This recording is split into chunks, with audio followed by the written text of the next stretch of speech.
تبدأ الحكاية مع شخص فاشل ومستهتر جدا اسمه ديفيد، واخد كل حاجة في حياته باستخفاف، وحتة المسؤولية دي ما عدتش عليه، وشغال مع اخواته الاتنين في محل لحوم بتاع والدهم اساسا. ديفيد بقى يروح متأخر، طلبيات ما يوصلهاش، مش منتظم في اي حاجة في الشغل، ده غير كمان انه متدين بمبلغ كبير جدا لناس مجرمين. المبلغ ده ديفيد كان استلفه علشان يستثمره في كام مشروع فاشل، وطبعا استثماراته كلها فشلت وديفيد خسر الفلوس. اتكلم مع اخوه قال له ساعدني في الموضوع ده. اخوه قال له اجيب لك فلوس منين؟ انا مش معايا المبلغ ده. في اللحظه دي ابو ديفيد دخل عليهم وقال لديفيد بص بقول لك ايه، انا عاوزك تعرف ان انا بحبك زي ابني. ديفيد قال له يا عم انا ابنك اساسا. فابوه قال له ايوه علشان كده بحبك زي ابني. عسل ابو ديفيد. المهم يعني ابو ديفيد كان مكلف ديفيد بمهمه معينه، اللي هي ايه؟ يشتري لهم اطقم رياضيه لفريق معين هم بيشجعوه بشده، علشان كلهم ياخدوا بالطقم ده صوره جماعيه للذكرى يعني. وابو ديفيد اكد عليه انه لازم يشتري الطقمه دي وما ينساهاش. ديفيد قال له خلاص الموضوع ده اعتبره منتهي. وفعلا ديفيد لاول مره بيعمل المطلوب منه، بيشتري الاطقم الرياضيه وبيعلقها في الشاحنه اللي هو بيوصل بيها اللحمه، ولكن بيركن الشاحنه في مكان غلط اساسا. فالونش بيجي بياخد الشاحنه بالاطقم اللي فيها. طبعا ديفيد كان لابس الطقم بتاعه، والوحيد اللي اتصور في الصوره لابس الطقم، اما ابوه واخواته فكانوا لابسين هدوم عاديه، كانوا مطلعين صهد كده من ديفيد. في اليوم ده الساعه 3 الفجر ديفيد بيروح للبنت اللي هي صديقته. البنت دي اسمها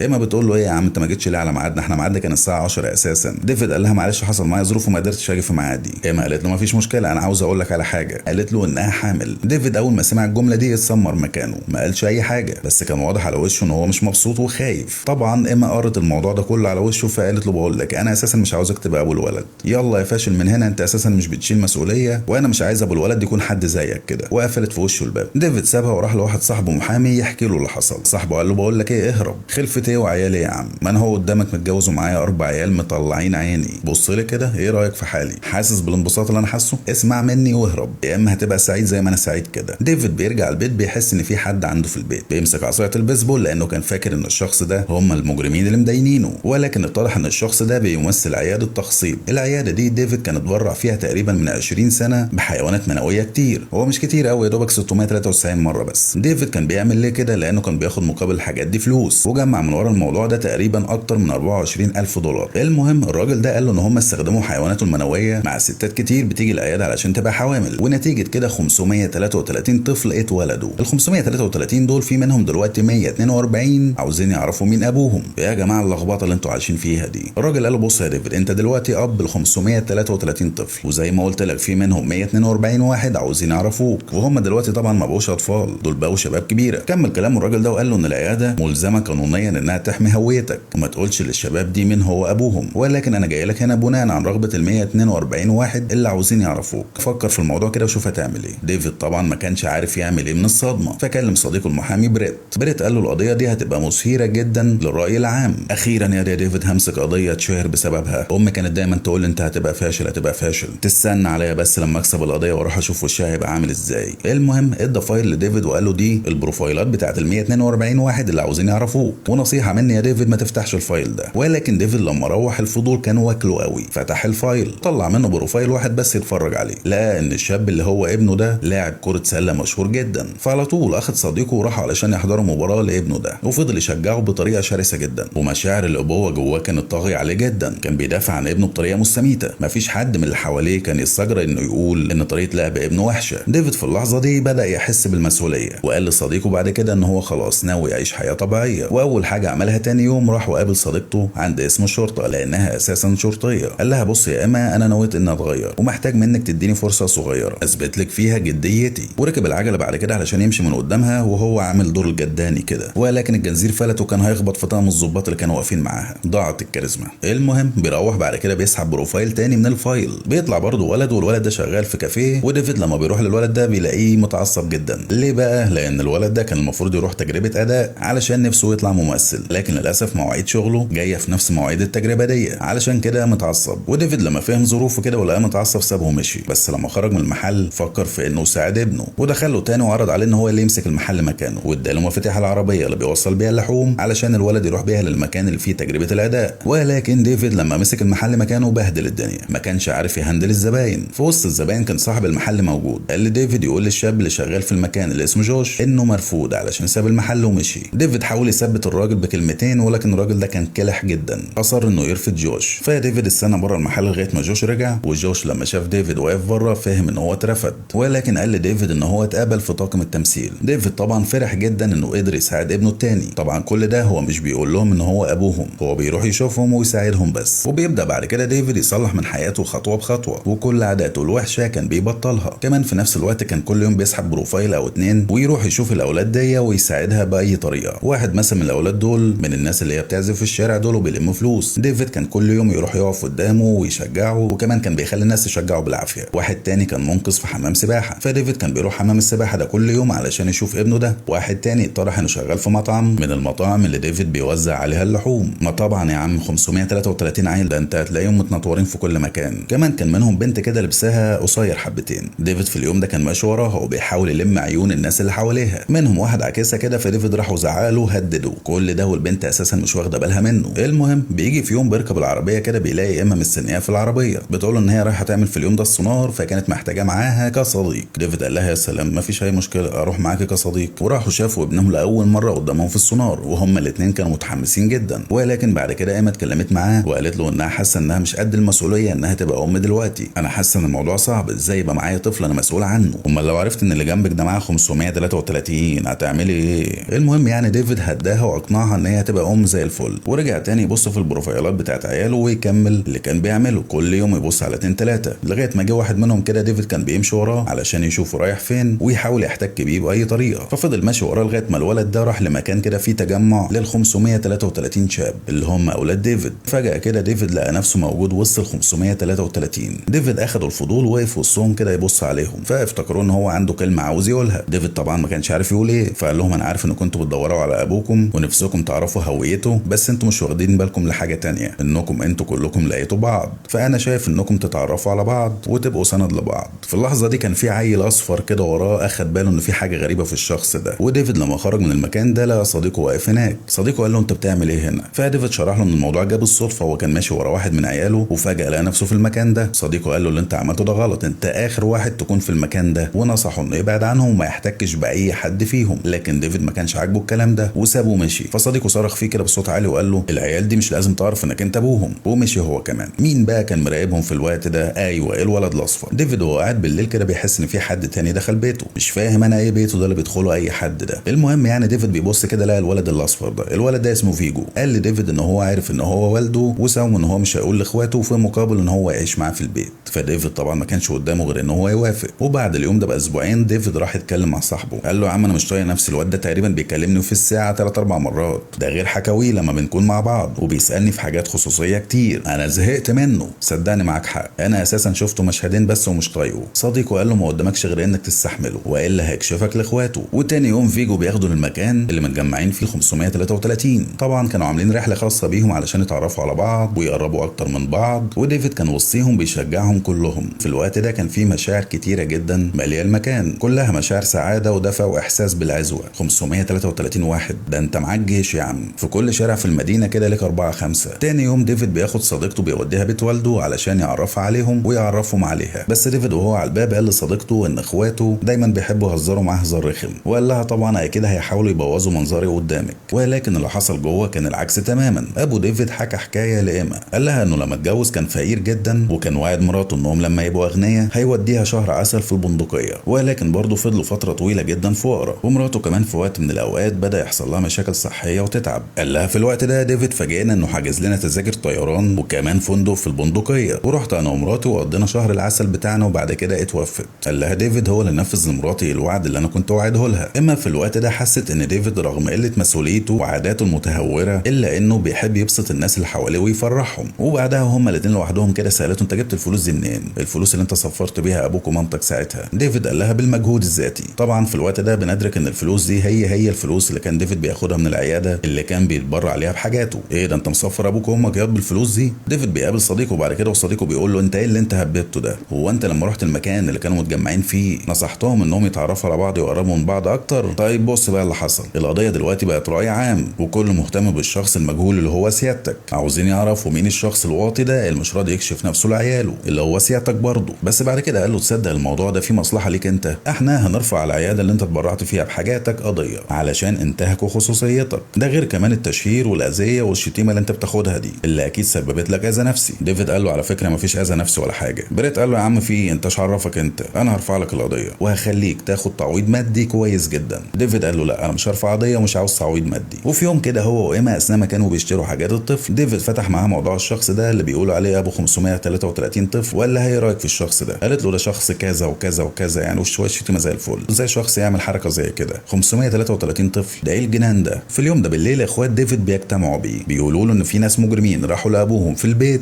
وعذبوه علشان الفلوس اللي ديفيد واخدها منهم، ولاموا ديفيد على اللي حصل لابوهم. فديفيد راح لابوه البيت علشان يعتذر له، لكن ابوه ما كانش عاوز يتكلم معاه وطرده من البيت. ديفيد في الوقت ده ما كانش عارف يجيب الفلوس منين، لانه كان خايف الناس دي ترجع تاني لابوه يعذبوه تاني، فما كانش قدامه غير انه يروح لصديقه وطلب منه يرفع القضيه علشان ياخد تعويض مادي يسد بيه ديونه. فبيروح يترافع لديفيد في المحكمه قصاد ال 533 شاب وكمان العياده اللي ديفيد اتبرع عليها بحاجاته. وبعد قضيه طويله وشد وجذب بين الطرفين وغباء بريت الفعلي، تقريبا مامته كان عندها حق يعني، ده محامي فاشل، ولكن مع ذلك يا اخي شوف ازاي بريت كسب القضيه وجاب تعويض مادي لديفيد $200,000. في لقاء صحفي بعد كده واحد من ضمن ال 533 بيتكلم عن لسانهم كلهم، بيقول ان كان نفسه يشوف ابوه وانه عارف ان المحكمه والقانون حكموا له انه يفضل مجهول لو هو عاوز، ولكن هم نفسهم يعرفوا ابوهم فعلا، نفسهم يشوفوه ويتكلموا معاه. قال كمان ان الكلام اللي بيتقال عليه ان هو مجرم ومجنون وجبان الكلام ده مش صحيح، وانه ملوش ذنب يتقال عليه كده، ما كانش مؤيد هجوم الناس عليه. الكلام ده اثر في ديفيد وراح اتكلم بعد كده مع صديقه بريت، قال له هو انا لو كشفت عن هويتي هل هخسر التعويض المادي اللي هو $200,000؟ صديقه قال له ايوه. فديفيد ما كانش عارف يعمل ايه، محتار جدا، محتاج الفلوس علشان يدفعها لانه خايف على ابوه واخواته، ومن الناحيه الثانيه نفسه يتكلم مع اولاده ويكشف نفسه ليهم. لما روح البيت لقى ابوه مستنيه، حكى له حكايته قبل ما يجي امريكا ويشتغل فيها، وقال له طبعا انه كان فقير وابوه ما كانش حيلته غير $10. اداله ال $10 وقال له ده كل اللي معايا، خدهم يا ابني وروح امريكا وابدا حياتك هناك، مش عاوزك تخلف نفسك حاجه. ابوه كمل كلامه وقال له ان هو كان واعد ابوه انه يرد له الفلوس دي $1000، ولكن ابوه مات وهو كان لسه فقير برضه، وقال لديفيد بعد كده انا هعمل معاك زي اللي ابويا عمله معايا، واداله $10. فيا ابو ديفيد انت جاي تهزر ولا ايه؟ ديفيد بص له كده اللي هو يعني احنا مش بنشحت شكرا، ولكن ابوه بعد كده اداله كيس مليان فلوس، قال له ده ورثك ونصيبك من املاكي، خده وادفع الديون اللي عليك. فديفيد في الوقت ده اعترف لبابا ان هو الراجل اللي بيتكلموا عليه اللي هو ابو ال 533 طفل. بابا اول ما سمع فضل يضحك. ديفيد قال له انا مش عارف اعمل ايه. ابوه قال له الوضع ده غريب شويه، انت من الناس اللي حصلت معاها حاجات نادره في الدنيا، اب ال 533 طفل، انا من رايي انك تكشف لهم نفسك، الولاد دي من حقهم يعرفوا ابوهم. ديفيد قال له انا مش جاهز لمسؤوليه كبيره بالشكل ده، فجاه كده ابقى اب ال 533 طفل، مش هقدر على ده كله. ابوه قال له انت فعلا مش هتقدر على ده كله، بس انت فيك حاجه حلوه، اي مكان بتروحه الناس اللي فيه بتحبك، انت محبوب من الناس، والشباب دول لما يتعرفوا عليك هيحبوك لانك بطبيعتك مقبول عند الناس، فما تخافش من حاجه. ديفيد بيسمع كلام ابوه وبيعمل ايه بقى؟ بيوضح ان هو الشخص المجهول ابو ال 533 طفل عن طريق بوست على الفيسبوك. البوست ده واحد من الاولاد بيقراه وبيروح علشان يبلغ باقي اخواته. على الجانب التاني ديفيد بيروح لصديقته ايما، بيتفاجئ انها بتولد، بياخدها المستشفى وايما بتولد.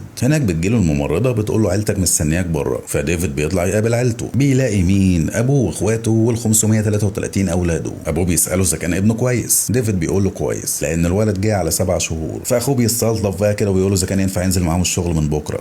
انت عسل يالا. ابوه واخواته بيحضنوه وبعد كده اولاده بيجوا واحد ورا التاني وبيحضنوه، فكلهم بيحضنوا بعضهم في بعضهم. ديفيد بعد كده بيقف في مكان عالي علشان يتكلم معاهم كلهم. في الاول بيعتذر لهم انه كذب عليهم، وبعد كده بيعترف لهم ان هو ابوهم، كمان بيطمنهم على اخوهم اللي لسه مولود، فسالوه لو ينفع يشوفوه. ديفيد قال لهم هحاول، ودخل علشان يتكلم مع ايما، واعترف لايما ان هو الشخص المجهول اللي ابو 533 طفل. ايما طبعا في الوقت ده اتضايقت جدا من ديفيد وكانت عاوزه تطرده وتقطع علاقتها بيه، ولكن في الوقت ده ديفيد اتخشن عليها شويه، قال لها ما ينفعش تبعدين عن ابني، انا ابوه ومن حقي اربيه معاكي، وزي ما قلت لك انا فعلا اتغيرت علشانك وعلشان خاطر اولادي. كمان قال لها انه بيحبها وطلب منها الجواز. ايوه بالظبط، هناك بيتجوزوا بعد الخلفه. ايما لما بتحس بالمصداقيه بتاعت ديفيد بتوافق، واخوات ابنها بعد كده بيجوا من ورا الباب يتفرجوا على الولد شويه وشويه، وطبعا كل واحد كان جايب هديه معاه، فبالتالي كان في كميه هدايا غير طبيعيه. تخيل بقى الولد ده في عيد كده ولا حاجه ياخد هديه قد ايه؟ ولا في عيد ميلاده يا معلم. سيبك من دي، تخيل حد يتنمر عليه في المدرسه، ده حرفيا هتبقى امه داعيه عليه. ديفيد بعد كده بيتكلم مع اولاده كلهم واحد واحد، منهم البنت اللي كانت لابسه قصير دي، فبيقول لها لو سمحت يعني يا ريت تطولي هدومك شويه. فالبنت بتنزل فستان. ديفيد بيقول لها لا كمان حبه علشان خاطري، فبتنزل حبه تاني. ديفيد بيقول لها لا لسه في حته كده